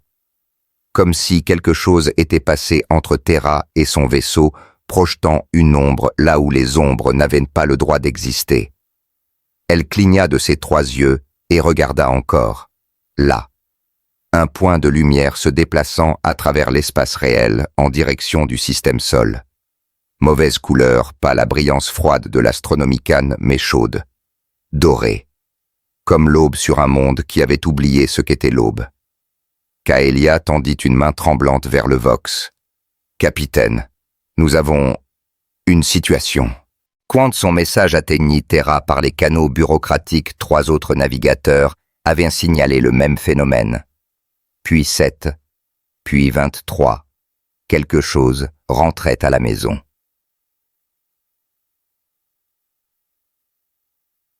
Le seigneur commandant Roboute Guilliman se tenait dans le Sanctum Imperialis, passant en revue les rapports de perte de la croisade Indomitus quand les sirènes d'alarme retentirent. Pas les tonalités standards. Les anciennes celles écrites à l'époque où l'empereur marchait encore. Quand des menaces approchaient Terra elle-même. Son écuyer fit irruption le visage pâle, malgré des décennies de conditionnement. « Monseigneur, l'astronomicane, il est obscurci. » Guilliman bougeait déjà ses réflexes de primarque, le portant à travers les couloirs, à des vitesses qui faisaient s'écarter les gardes mortels. Il atteignit la terrasse d'observation en quelques secondes, regardant l'espace orbital de Terra à travers les hublots blindés. Rien. Vide. Étoile. « Où ?» demanda-t-il. « Approche par le nord galactique. 18 heures à la vitesse actuelle. » L'écuyer afficha les écrans tactiques. Tous les augures renvoient des données contradictoires. Masse négligeable. Émission thermique suggérant un cœur stellaire. Présence warp nulle. Et si c'est... L'esprit surhumain de Guilliman traita les implications plus vite qu'un mortel ne pouvait parler. Montrez-moi la trajectoire. L'affichage hololithique traça une ligne à travers l'espace. Tout droit vers Mars. Non pas Mars. À travers l'orbite de Mars vers... Il se dirige droit sur Sol, dit doucement Guilliman. Monseigneur les hauts seigneurs demandent. Je sais ce qu'ils demandent. Guilliman se détourna du hublot. Ils veulent qu'on le détruise. Protocole exterminatus. Torpille cyclonique. Tout ce qui éliminera la menace. Monseigneur. Deli. Est-ce leur nom? La voix de Guilliman portait le poids de 10 000 ans d'autorité. Si c'était une arme, nous serions déjà morts. C'est autre chose. Quoi, monseigneur? Guilliman se souvenait des rapports des derniers mois. Elgra, Valentis, Xitera, Hélios, un schéma de lumière et de destruction ne suivant aucune logique autre que la sienne. L'Inquisition l'appelait Saint Solaire. Le Mechanicus murmurait l'avatar de l'Omnicia. « Ceci, dit Guilliman, est une question qui exige une réponse. Préparez le Macrag's Honor et apportez-moi mon armure. Vous allez l'affronter personnellement. Gilliman regarda l'écran tactique la sphère de lumière qui avançait avec la patience de la mécanique céleste vers le berceau de l'humanité. Quelque chose capable de survivre nu dans le warp et de projeter une ombre sur l'Astronomican, oui. Je vais le rencontrer. Son expression se durcit. Et s'il menace Terra, je le terminerai.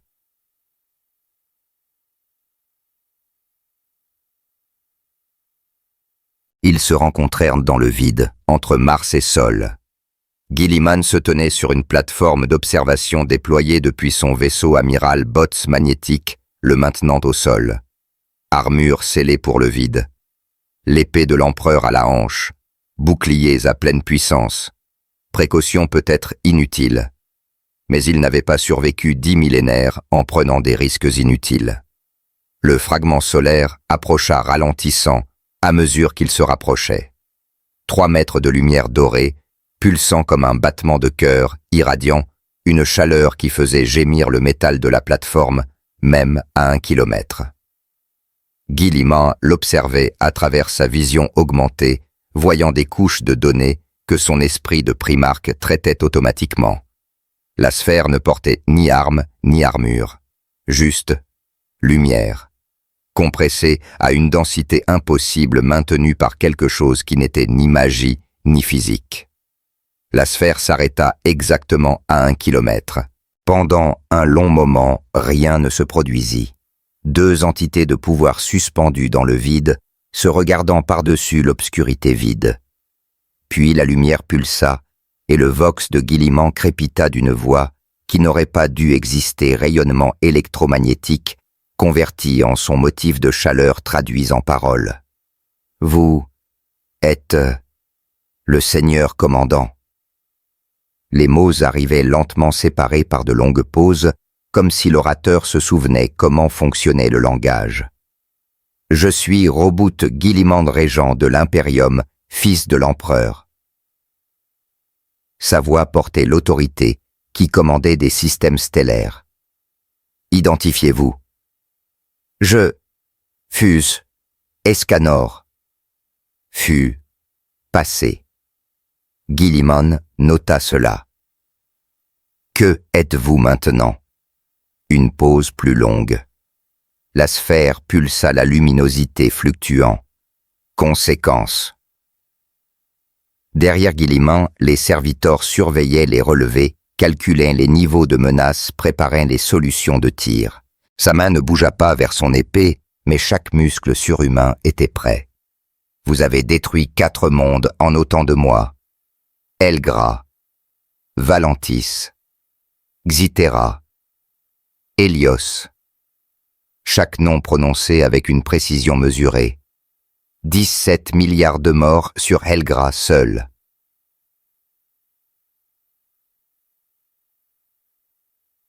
Dixet milliards sauvés sur Valentis. Par des méthodes qui ont réduit un monde forge en verre. Le Mechanicus vous appelle Avatar. L'Inquisition vous appelle Menace. Moi, je vous appelle Anomalie. Gilliman fit un pas en avant, les bottes magnétiques claquant sur le métal. Et les anomalies qui approchent Terra n'ont qu'une seule chance d'expliquer avant que je les élimine. La lumière de la sphère s'intensifia. Une vague de chaleur balaya la plateforme, les serviteurs s'éteignant, alors que les circuits surchauffaient. Gilliman la sentit à travers son armure, pas douloureuse, juste présente. Comme se tenir près d'une forge. Non, comme se tenir près d'une étoile. Je n'ai pas choisi de venir ici. Alors pourquoi y êtes-vous? Parce que la lumière va où elle doit. La patience de Gilliman, aussi vaste soit-elle, avait des limites. Ce n'est pas une réponse. C'est la seule réponse que j'ai. Le seigneur commandant réfléchit. Cet être, cet Escanor, ou ce qu'il en restait, ne se comportait pas comme une menace. Ne réclamait ni adoration ni reddition. N'attaquait pas. Il existait simplement, avançait avec l'inévitabilité de la mécanique orbitale vers Sol. Les hauts seigneurs veulent votre destruction, dit Guilliman sans détour. Ils voient une arme approcher Terra. Ils voient des démons bannis et des mondes brûlés. Les intentions ne les intéressent pas. Seuls les résultats. Et vous? Bonne question.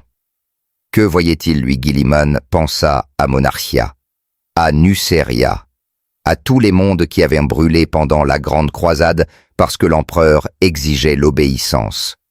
Résultat avant intention. Unité par la force. Il avait passé 10 000 ans en stase à remettre en question cette logique, réveillé pour trouver l'impérium fracturé, corrompu, noyé dans les ténèbres mêmes que son père avait tenté d'empêcher. « Je vois, » dit lentement Guilliman, « quelque chose qui brûle sans demander la permission, qui sauve et détruit en égale mesure, qui a refusé l'adoration sur Hélios et a choisi de mourir plutôt que d'accepter la divinité. » Une pulsation. Reconnaissance peut-être.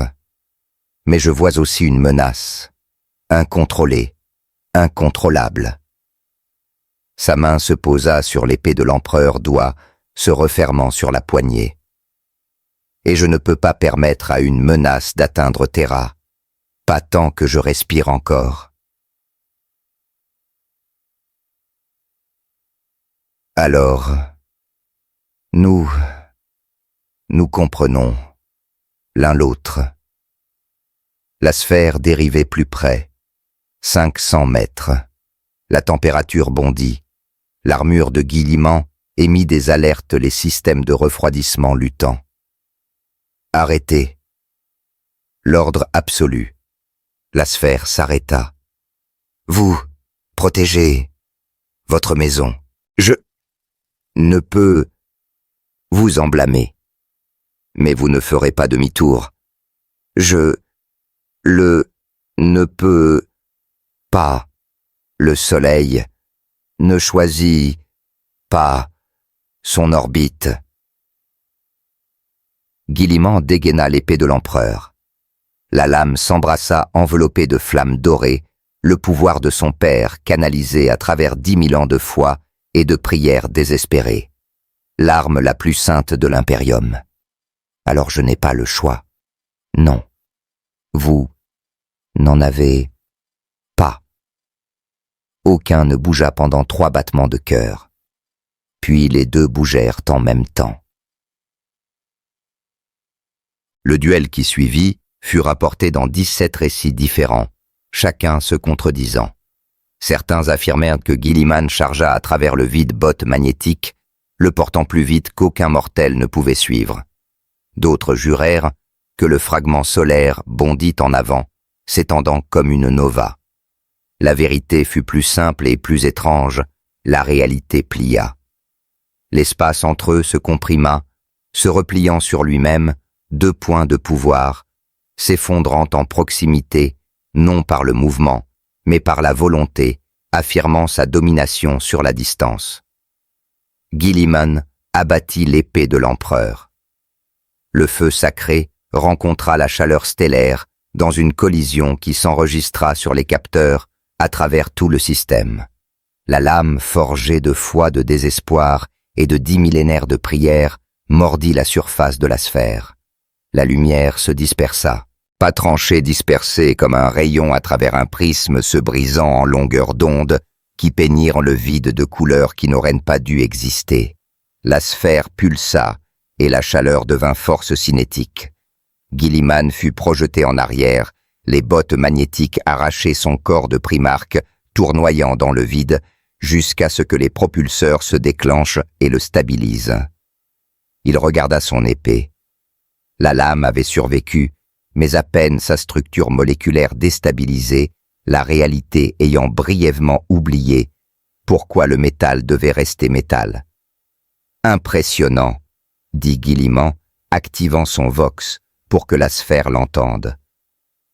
Peu de choses peuvent endommager cette lame. Je suis désolé. Désolé. Le mot le prit au dépourvu. Pas défiant, pas triomphant, juste désolé. Ne vous excusez pas, combattez ou retirez-vous. Je ne peux faire ni l'un ni l'autre. La sphère pulsa encore, et soudain elle fut à côté de lui, non pas déplacée, mais relocalisée, comme si l'espace entre les points était facultatif. La chaleur balaya l'armure de Guilliman, les composés d'étanchéité commençant à bouillir. Il frappa encore réflexe, affûté par 10 000 ans de guerre. La lame tailla un chemin à travers la lumière, et pendant un instant, juste un instant, la surface de la sphère se solidifia en quelque chose qui ressemblait à de la chair. Cheveux cuivrés, yeux bleus, le fantôme d'un visage d'homme, le regardant avec une lassitude infinie. J'essayais de trouver un endroit sûr. Rien n'est sûr ici, dit Guilliman pressant l'attaque. C'est l'Imperium. Nous avons tué la sécurité il y a 10 millénaires. Alors, laissez-moi vous montrer à quoi ressemblait la sécurité. La sphère s'étendit, pas en attaquant, en enveloppant. Guilliman se retrouva à l'intérieur entouré d'une lumière qui aurait dû l'incinérer. Son armure hurla des alertes. Sa biologie surhumaine coupa les récepteurs de douleur pour éviter la surcharge neuronale. Mais il ne brûla pas. À la place, il vit. Mémoire, pas la sienne, celle de quelqu'un d'autre saignant à travers la lumière. Une taverne, petite, chaude. Rien de remarquable sauf les gens à l'intérieur. 7 d'entre eux riant, buvant, vivant. Une femme aux cheveux verts, avec des yeux comme des étoiles. Un garçon aux cheveux argentés qui souriait, malgré les cicatrices. Un géant aux cheveux roux et à la force impossible. Et un homme, cheveux cuivrés, ordinaire, tenant une chope trop grande pour lui, riant à une blague que Guilliman ne pouvait pas entendre, regardant la femme aux cheveux verts, avec une expression qui ne contenait ni calcul, ni agenda, ni devoir. Juste de l'amour, simple condamné et humain. La mémoire changea, un champ de bataille. Le même homme, mais différent, plus grand, brûlant, se tenant entre ses amis, et une obscurité qui voulait les consumer. Pas par devoir ou ordre, juste parce qu'ils étaient à lui et que l'obscurité n'avait aucun droit sur eux. Un autre changement, l'homme assis seul sur une colline, regardant le coucher de soleil, pleurant en silence. Pas de douleur mais du poids, d'être 2 personnes dans un même corps, le fort et le faible, l'orgueilleux et l'humble, le soleil et l'ombre. Guilliman le ressentit, la terrible solitude d'être adoré pour ce qu'on était au plus fort et plein, pour ce qu'on était au plus faible et aimé pour aucun des deux. La mémoire se fractura. Guilliman retomba dans l'espace réel, dans son armure, dans le vide. La sphère s'était contractée. 3 mètres, pulsant, attendant. C'était la sécurité, un endroit où la force n'était pas la seule vertu. Guilliman se stabilisa, vérifiant l'intégrité de son armure. 72% en baisse. Mais il pouvait encore se battre. L'Imperium n'a pas de place pour la sécurité, seulement pour la survie. Je sais, c'est pourquoi je ne devrais pas être ici. Alors partez. J'ai essayé. Le warp ne veut pas de moi. L'espace réel me tire vers les soleils.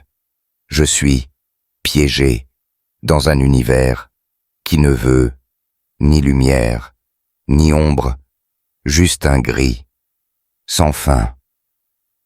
Oh! Pour la première fois, Guilliman hésita. Cet être n'envahissait pas. Il était perdu, dérivant dans un espace hostile, incapable de mourir, incapable de s'arrêter, attiré par la gravité vers le seul endroit où sa présence causerait la plus grande catastrophe. « Sol ne peut pas vous accueillir, » dit Guilliman, et il le pensait. « Votre présence déstabiliserait le système. L'Astronomicon s'éteindrait. Terra gèlerait. Des milliards morts. Je sais. Mais vous ne pouvez pas partir. » Non. Guilliman calcula les options. Aucune bonne. Détruire la sphère possible avec assez de puissance de feu, mais l'explosion stériliserait la moitié du système. La contenir impossible, rien ne pouvait retenir indéfiniment de la matière stellaire. La rediriger, ou chaque système habité, poserait le même problème. Sauf si. « Et si, dit lentement Guilliman, vous alliez quelque part où la lumière est nécessaire, quelque part déjà mort. Expliquez. L'œil de la terreur, la plus grande faille warp de la galaxie, une blessure qui saigne des démons et de la folie. » Guilliman rengaina son épée le geste délibéré. Un endroit où la lumière ne fait pas que faillir, elle est activement assassinée. Tous les jours. Silence. La sphère pulsa le rythme changeant, réfléchissant. Vous m'enverriez en enfer pour être votre phare. Je vous donnerais un but qui ne se termine pas par la destruction de Terra. Vous voulez la sécurité, il n'y en a pas. Vous voulez du sens. Combattez l'obscurité là où elle vit. Brûlez au bord de l'œil et laissez chaque vaisseau dans 100 secteurs naviguer grâce à votre lumière. Je mourrai lentement. Vous mourrez déjà, juste sans but. Une pause plus longue. La sphère faiblit légèrement comme fatiguée. Elle aurait aimé cette solution pratique, efficace, gentille, malgré elle. Qui? Quelqu'un qui comprenait que la lumière sert le mieux quand elle éclaire des chemins, pas des trônes. Guilliman comprit. Il avait connu quelqu'un comme ça autrefois, avant Monarchia, avant la trahison, avant que tout parte en vrille. Je ne peux pas vous promettre de la retrouver, dit doucement Guilliman. Quoi qu'il arrive après la mort, quoi que l'empereur sache, il ne l'a pas partagée. Mais je peux vous promettre que vous compterez, que chaque navigateur qui suivra votre lumière survivra grâce à vous. Ce n'est pas l'adoration. Non, c'est l'utilité. Et parfois être utile est la seule dignité que nous puissions trouver. La sphère resta immobile dans le vide. À l'intérieur, ce qu'il restait d'Escanor prit une décision. « Envoyez-moi. »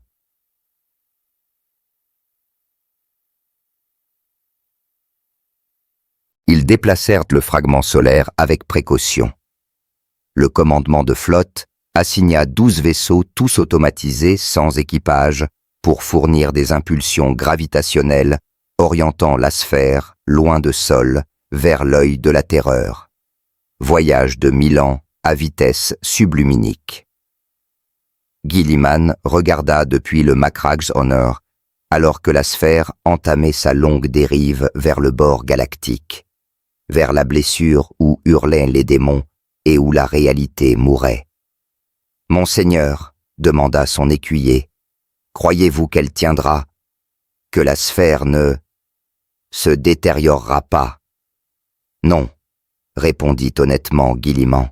« Je pense qu'elle s'éteindra un jour, peut-être dans un siècle, peut-être dans un millénaire, mais d'ici là chaque vaisseau perdu dans l'ombre de l'œil aura une chance. » Et après sa mort, Guilliman y pensa. À un homme qui avait porté le pouvoir du soleil et n'y avait trouvé que solitude, qui était mort plutôt que d'être adoré, qui avait accepté une éternité de lente dissolution juste pour épargner à Terra les dommages collatéraux de son existence. Après, Guilliman sourit petit et triste. Après, nous nous souviendrons qu'une fois brièvement, l'obscurité a cligné des yeux en premier. Codex des navigateurs. Édition 997. M41. Addendum révisé, l'anomalie Sol. Les navigateurs approchant l'œil de la terreur sont priés de calibrer leurs instruments secondaires sur la longueur d'onde thermostellaire 5, 896 1014 Hz. Une source lumineuse stable existe aux coordonnées classifiées, luminosité équivalente à une naine jaune, spectre impossible, persistance inexpliquée. Cette lumière n'émane pas de l'Astronomicon. Origine inconnue. Fonction phare de navigation pour les vecteurs d'approche de Cadia. La légende locale l'appelle la dernière aube. L'usage est autorisé. L'adoration est interdite par décret inquisitorial. Naviguez grâce à elle. Ne priez pas vers elle. Ne nommez pas de vaisseau d'après elle. Ne posez pas de questions. La lumière ne répond pas. Elle n'illumine que. Un siècle plus tard, une navigatrice nommée Séna guida son vaisseau à travers le bord de l'œil, utilisant la lumière dorée étrange comme référence. L'Astronomicon vacillait. Les champs de Geller faiblissaient. L'équipage priait, mais la lumière tenait bon. Elle pressa son troisième œil contre le hublot et murmura la prière que son mentor lui avait apprise pas à la lumière, mais à celui qui l'avait placée là. Merci d'avoir brûlé là où personne ne peut vous adorer. La lumière pulsa une fois, plus chaude d'une certaine façon, puis stable à nouveau comme elle l'avait été pendant 100 ans, comme elle le serait encore 100 ans de plus, jusqu'à ce qu'il ne reste plus rien à brûler, juste la lumière, qui continue, peu importe.